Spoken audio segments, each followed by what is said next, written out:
বলা হয় প্রতিটি গ্রাম তার বুকের ভেতর কোনো না কোনো রহস্য লুকিয়ে রাখে, কিন্তু ছায়াপুর গ্রামের রহস্য একটু আলাদা। প্রতি রাত ঠিক ৯টায় এই রহস্য শুরু হয়, আর সেই রহস্যের ছায়া আজও গ্রামবাসীদের শান্তিতে বাঁচতে দেয় না। রাত ৯টা বাজলেই ছায়াপুরের গলিগুলো এক অদ্ভুত নিস্তব্ধতায় ডুবে যায়। মানুষ ঘরের দরজা জানালা শক্ত করে বন্ধ করে নেয়, কারণ সেই সময় গ্রামে এমন কিছু ঘটে যা দেখার সাহস আজ পর্যন্ত কেউ করেনি। শুনুন, সবাই মনোযোগ দিয়ে শুনুন। সময় হয়ে আসছে, এখন রাত ৯টা বাজবে। যেই বাইরে আছেন তৎক্ষণাৎ ঘরের ভেতরে চলে যান। কেউ গলিতে বা রাস্তায় যেন না থাকেন। দরজা ভালো করে বন্ধ করুন, জানালায় পর্দা টেনে দিন। তাড়াতাড়ি করুন, দেরি করবেন না, সে আসছে। গ্রামের চকে ছোট্ট একটি চায়ের দোকানে চলতে থাকা হাসি ঠাট্টা আর গল্পগুজব হঠাৎ থেমে গেল। মুহূর্তের মধ্যে মানুষের মুখ থেকে হাসি মিলিয়ে গিয়ে ভয়ের ছাপ স্পষ্ট হয়ে উঠল। বাইরে গল্পে এতটাই মজে গেলাম যে সময়ের কথা একদম মাথায় ছিল না। এখন কি হবে? বলো না, ৯টা বেজে যাচ্ছে, এখনই ছুটতে হবে, নইলে কি হবে ভাবতেও ভয় করছে। আর দাঁড়িও না, আমিও বহুক্ষণ ধরে বলবো বলবো করছিলাম, এক্ষুনি যে যার বাড়ি যাও। আমাকেও দোকান বন্ধ করে দৌড়তে হবে, দেরি হলে সর্বনাশ। চা বিক্রেতা গোবিন্দ ভয় পেয়ে তাড়াহুড়ো করে দোকান গোটাতে শুরু করলো। ছায়াপুরের গলিতে নেমে এলো ভারী নীরবতা।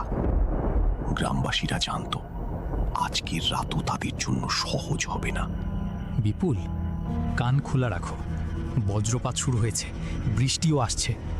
৯টা বাজতে আর বেশি দেরি নেই। সব ঘর কি বন্ধ হয়েছে? কেউ কি এখনো বাইরে আছে? মুখিয়াদা, প্রতিটা গলি ঘুরেছি, প্রায় সবাই ঘরে ঢুকে গেছে। তবে একজন মানে? এই তবে শুনতে চাই না আমি। তোমাকে কি বলে রেখেছিলাম? ৯টার আগে একটা মানুষও বাইরে রাখবে না। তাহলে? না না, ভুল বুঝবেন না, আমি এখনো টহলে আছি। একটা ছেলে একটু আগে রাস্তায় দেখলাম, মনে হয় টের পাইনি কখন সময় হয়ে গেছে। তাহলে ১ সেকেন্ড নষ্ট করো না, এখনই যাও, তাকে বোঝাও।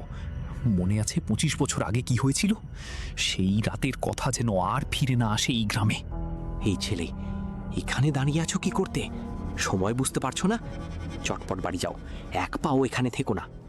কাকা, যাচ্ছি তো, বন্ধুর বাড়িতে পড়তে গিয়েছিলাম, ফিরতে দেরি হয়ে গেল, ঘড়ির দিকে খেয়াল ছিল না। পড়া পরে হবে, আগে যান বাঁচাও।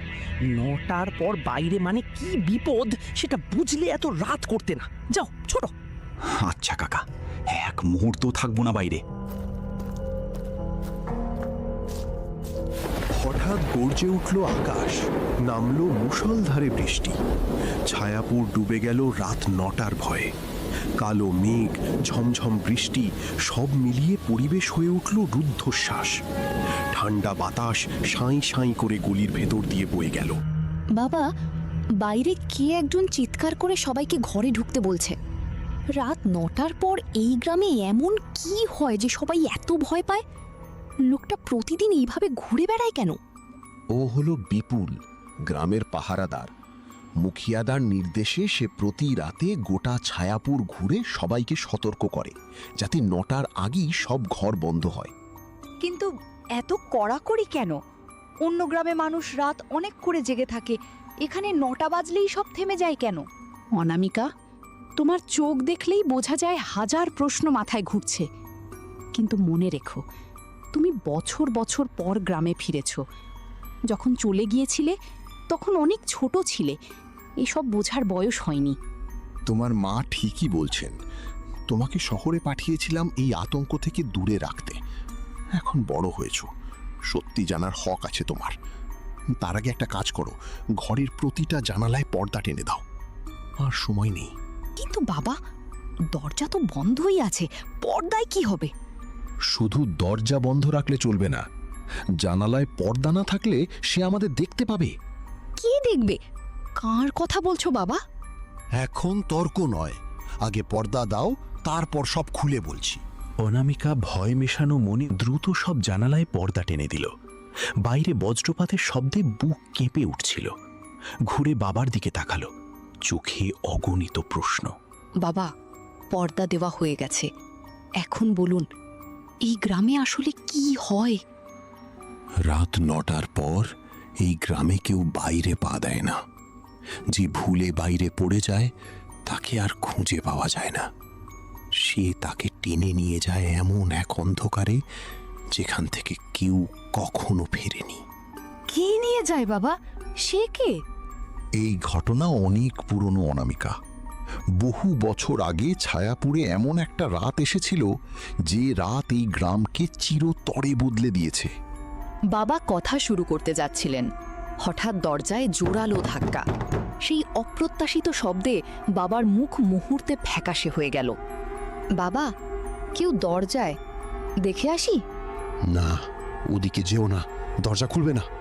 কিন্তু কেন? বাইরে কে আসতে পারে? ঘড়ি দেখো, 9টা বেজে গেছে। এই মুহূর্তে দরজা খোলা সবচেয়ে বড় বোকামি হবে। ঠিক তখনই জানালায় টোকার শব্দ শোনা গেল। জানালার পর্দার ফাঁক দিয়ে দেখা যাচ্ছে একজন মধ্যবয়স্ক নারী, সুন্দর চেহারা, বৃষ্টিতে কাপড় ভিজে গেছে। বাবা অনামিকাকে বারণ করল যাতে সে জানালার কাছে না যায়। বাবার কথা শুনে অনামিকা থমকে গেল, চুপ করে নিজের ঘরে চলে গেল। মাথায় ঘুরতে লাগলো জানালার বাইরে দেখা সেই মুখটা। এই যুগেও মানুষ এসব বিশ্বাস করে? কি পিছিয়ে পড়া গ্রাম! ভূত, প্রেত, ছায়া, সব কুসংস্কার। কাল রাত 9টার পর নিজেই বেরিয়ে দেখব সত্যিটা কি। পরদিন সন্ধ্যায় আবার আকাশ ছেয়ে গেল কালো মেঘে। 7:30টার দিকে বিপুল আবার গলিতে টহল দিতে বেরোলো। সবাই শুনুন, সন্ধ্যা গড়িয়ে রাত হচ্ছে। 9টা বাজার আগেই ঘরে ফিরুন। রাস্তায়, গলিতে, বাইরে কেউ থাকবেন না। দরজায় খিল দিন, জানালার পর্দা টানুন। তাড়াতাড়ি করুন, সময় শেষ হয়ে আসছে। আজই এই রহস্যের গোড়ায় যাব। কতদিনের এই কুসংস্কার আজ শেষ করব।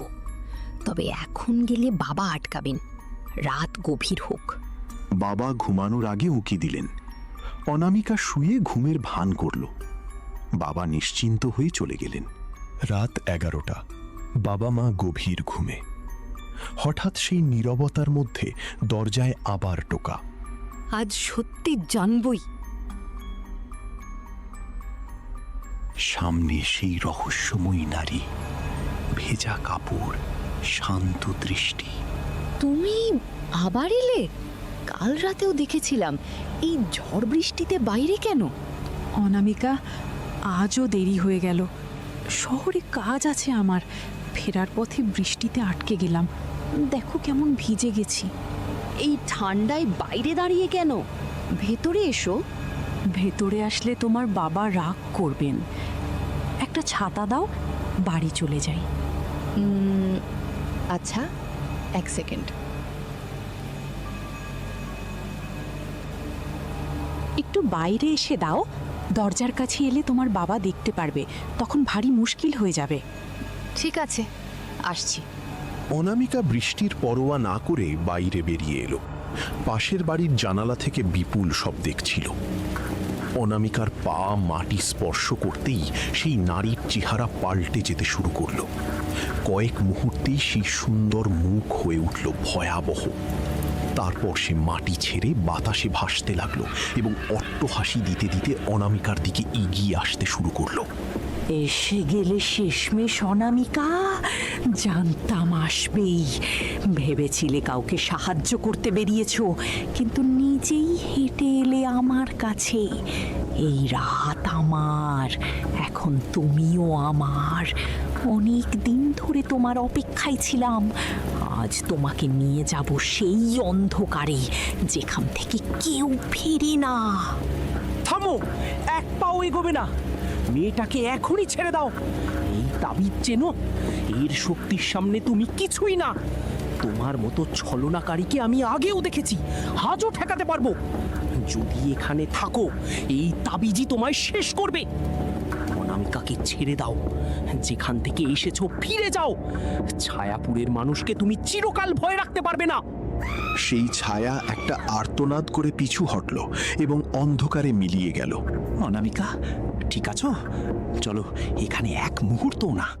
অনামিকা ঘরে না পেয়ে বুকটা ধক করে উঠেছিল। ভালো আছো তো মা? বাবা, আমাকে ক্ষমা করুন, আপনার কথাগুলো সিরিয়াসলি নিইনি, সত্যি বলে মানতে পারিনি। ঈশ্বরের দয়া তোমার উপর ছিল।